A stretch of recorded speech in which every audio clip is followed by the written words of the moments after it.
Salut à tous et bienvenue sur Malte à propos. Il y a un peu plus d'1 an et demi, je partage avec vous ma collection.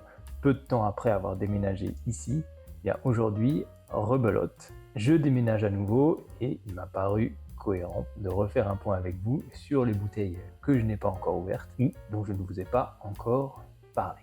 Donc je suis en plein tri, il y a des bouteilles un petit peu partout, dans des caisses, dans des cartons, il en reste une partie dans le meuble ici, et j'ai laissé à l'intérieur celle dont je pense qu'il est intéressant de discuter ensemble.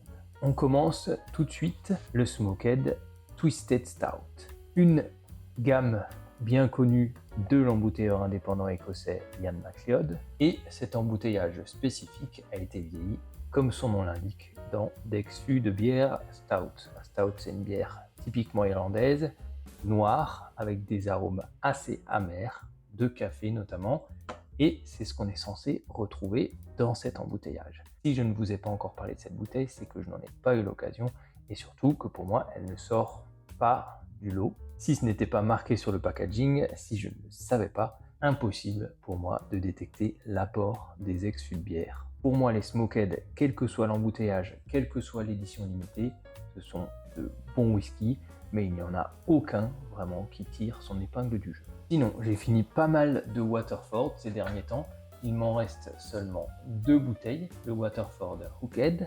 Donc c'est une bouteille que j'avais déjà et dont je vous ai déjà parlé dans les vidéos consacrées à Waterford, donc un single farm.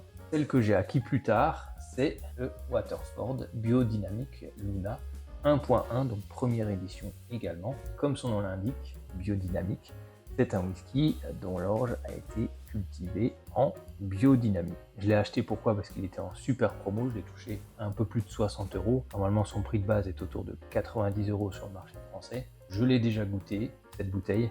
Pour moi c'est un bon Waterford, mais il ne sort pas du lot par rapport au reste de la gamme. Ce packaging là, vous le connaissez tous, le Aran 10 ans, il était déjà là d'ailleurs lors du premier point que j'avais fait sur ma collection. Mais la bouteille à l'intérieur a changé à nouveau. À l'époque, c'était un Springbank 10 ans qui se cachait là. Aujourd'hui, c'est un Aran. Pas le 10 ans, non. Une série limitée, plus précisément un embouteillage de la série Signature Series, The Remnant Renegade.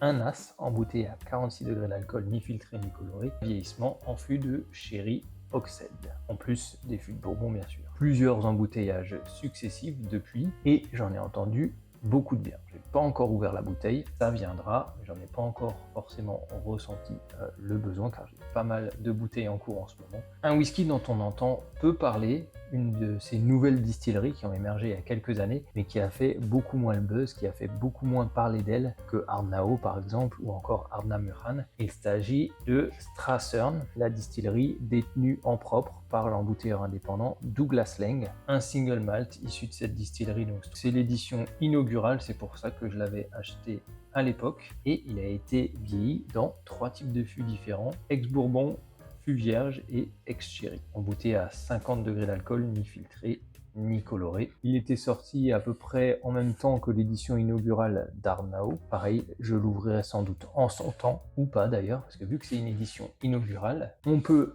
jouer au spéculateur et attendre, voir si la bouteille prend de la valeur. J'ai pas mal étoffé ces derniers temps ma collection d'anciens embouteillages de Compass Box. La dernière fois, je vous disais que je n'arrivais plus à remettre la main sur l'édition 2018 de Fleming Art. C'est chose faite désormais. Fleming Art, j'ai dégusté les éditions 2015, 2018 et 2022. C'est vraiment d'excellents whisky tourbés, beaucoup de complexité, un équilibre incroyable. J'ai l'édition 2018 que je ne compte pas ouvrir, pas de sitôt, et j'ai également l'édition 2015 qui est là, que j'avais déjà. Sinon, de ce côté du meuble, qu'est-ce qui me reste? Une bouteille qu'on m'a offerte en cadeau il y a quelques temps maintenant, une édition de Noël, une Christmas Edition de l'embouteilleur indépendant Berry Brothers Rod, qui vient directement de leur boutique à Londres. Vintage 2005 embouteillé en 2022 et non embouteillé en 2005. C'est un brut de fût embouteillé à 60,1 degrés d'alcool, édition limitée à 555 bouteilles, aucun finish, 100% ex-fût de Bourbon. Je ne vais pas l'ouvrir de sitôt, j'attends une occasion exceptionnelle. On passe de l'autre côté du meuble toujours pas mal d'embouteillages de Compass Box. Le whisky de table, qui avait fait beaucoup parler de lui à l'époque où il était sorti, embouteillé à 40 degrés d'alcool, dans une bouteille qui fait beaucoup penser à une bouteille de vin, et pour cause, il s'inspire de ce qu'on appelle les vins de table, tout simplement. L'archétype vraiment du whisky de tous les jours. Donc c'est un blended malt, comme d'habitude chez Compass Box. Alors, je ne sais pas si on a la recette. Clynelish, Linkwood, Penrhynnis, Kulaila. Dans la bouteille, que d'excellents distillats, mais 3 ans d'âge minimum, on n'en sait pas plus, mais en tout cas c'est un whisky très très jeune, à servir frais comme un vin blanc, ou avec un petit peu d'eau pétillante à la japonaise. Je serais très très curieux de goûter ça, mais je ne vais pas le faire. Très belle bouteille, Myth and Legend, c'est le numéro 2, il y en a 3 pour l'instant, j'en ai qu'une. C'est une bouteille que j'ai achetée aux enchères. J'aime bien faire ça, cibler ce genre de bouteilles et les acheter moins cher que ce qu'elles valaient à leur sortie. J'ai le Compass Box Asaila aussi, un blend, non pas un blended malt, mais bien un blend cette fois, qui faisait partie à l'époque des entrées de gamme de Compass Box. C'est un embouteillage qui n'existe plus aujourd'hui, c'est pour ça que je l'ai sourcé, c'est pour ça que je l'ai acheté chez un caviste, chez qui il traînait avec une couche de poussière sur la bouteille, le Compass Box Enlightenment, édition limitée, un blended malt cette fois, magnifique bouteille, entrée moyenne gamme à l'époque. Un peu plus rare encore, le Compass Box Juvénile Blended Malt. Là, on était sur une édition limitée à 1806 bouteilles, embouteillée en 2014 et qui valait à peu près 120 € à l'époque. Compass Box, je pense que c'est la seule collection que je vais continuer réellement. Il faut bien se centrer sur une thématique pour que ce soit un petit peu cohérent tout de même. Donc moi, ce sera les anciens embouteillages de Compass Box. Quand je dis ancien, c'est de l'époque de John Glaser, le fondateur de la maison. Vous savez qu'il est parti à la retraite, il s'est retiré de la maison qu'il avait fondée. J'ai entendu dire que la qualité des embouteillages avait parfois baissé, et notamment celle des entrées et moyenne gamme. Là, c'est pas que j'en ai pas encore parlé, le Highland Park 10 ans, je vous bassine avec lui depuis que j'ai inauguré la chaîne. C'est pour vous rappeler que cet embouteillage dans la nouvelle gamme d'Highland Park, ce packaging blanc dans cette nouvelle gamme, le 10 ans, a disparu. Un embouteillage en voie de disparition, un des meilleurs rapports qualité-prix pour moi du marché. Il peut encore se trouver en supermarché. Si vous n'en avez pas, allez-y, ça risque de pas durer encore très très longtemps. C'est pour ça que j'ai racheté cette bouteille et qu'elle n'est pas encore ouverte. Il me reste 2-3 petites choses, 2-3 petits trésors à côté, et notamment encore un embouteillage de Compass Box bien spécifique, Spice Tree, mais en version extravaganza.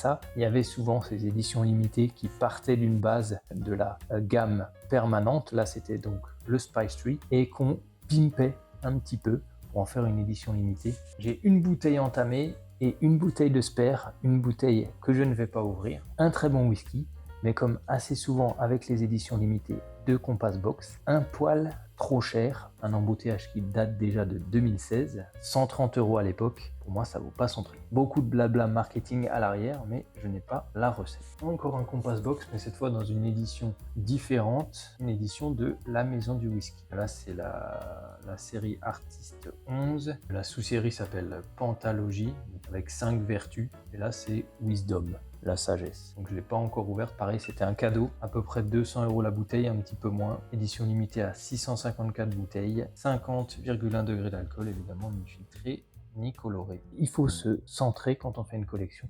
Et là, comme ça ne fait pas partie d'embouteillage officiel de la maison avec cette forme de bouteille, celle-ci je l'ouvrirai peut-être un jour. Le Old Pulteney, 18 ans d'âge. Je viens de l'acheter, je l'ai trouvé chez un caviste à très bon prix. Si vous suivez la chaîne depuis quelques temps, vous savez déjà ce que je vais en faire. Kilkerran 16 ans, édition 2024. C'est le whisky pour lequel je crois j'ai entendu le plus de critiques dithyrambiques. Tout le monde en dit le plus grand bien. Il y a de légères variations selon les batchs, selon les années d'embouteillage. Celui-ci, édition 2024, je ne me rappelle plus s'il est plus marqué par le sherry ou moins. Voilà, c'est surtout ça qui va changer, l'apport de fût de sherry. Énormément d'attentes sur cette bouteille. Celle-ci, je vais l'ouvrir par contre. Une bouteille que j'avais achetée aux enchères, un Bruichladdich The Organic, un embouteillage qui date d'il y a une dizaine d'années maintenant, ni filtré ni coloré, embouteillé à 46 degrés d'alcool, un as, je l'ai goûté, très déçu de cet embouteillage. De toute façon, Bruichladdich, jamais été impressionné par leurs embouteillages à part les whisky Octomore. Il y a peut-être un petit problème d'ailleurs de conservation avec cette bouteille, je ne sais pas, que je trouvais qu'elle avait vraiment un goût limite. Et c'est pour ça que je l'ai transvasé pour accélérer son oxydation. Je ferai sans doute peut-être un deuxième épisode sur l'oxydation. Alors pas tout de suite, dans quelques temps. J'ai transvasé quelques bouteilles dont je n'étais pas satisfait ou alors qui avaient selon moi un souci. Je les ai transvasées dans plusieurs récipients et je compte dans quelques mois, voire quelques années, regarder s'il y a une différence entre les deux distillats. Dernière peut-être bouteille dont je peux parler, il s'agit du Straceden Vintage Edition. C'est une série de whisky donc produit par la Lost Distillery Company qui avait fait pas mal parler d'elle à l'époque quand ces embouteillages étaient sortis. Des blended malt qui utilisent des distillats de distillerie actuelle. Le but pour ces whisky blenders qui sont derrière ces embouteillages, c'est de retrouver les profils aromatiques de whisky aujourd'hui disparus. Straceden. Voilà, jamais entendu parler de cette distillerie avant de découvrir ces embouteillages, mais il y en a d'autres, hein. Gerstone, Lossit. Un objectif pour les whisky makers, encore faut-il avoir connu les whiskies disparus dont on parle. Straceden, je pense que j'aurai jamais l'occasion de boire un whisky de cette distillerie, mais apparemment, voilà, la qualité est au rendez-vous. Je l'avais acheté aux enchères. En tout cas, le packaging est très haut de gamme. Le bouchon fermé à la cire, j'ai l'impression, ou alors c'est une imitation en plastique. La bouteille est noir mat, 46 degrés d'alcool, ni filtré ni coloré, et édition limitée à 1000 bouteilles. Voilà, donc celle-ci je l'ouvrirai sans doute. Pour le reste, c'est des bouteilles dont je vous ai déjà parlé, ou en tout cas j'ai déjà ouvertes de mon côté. C'est déjà pas mal, hein, je vois que je suis entouré de bouteilles là. Et ben voilà, on arrive au bout de ce petit passage en revue. J'espère que vous aurez apprécié cette vidéo.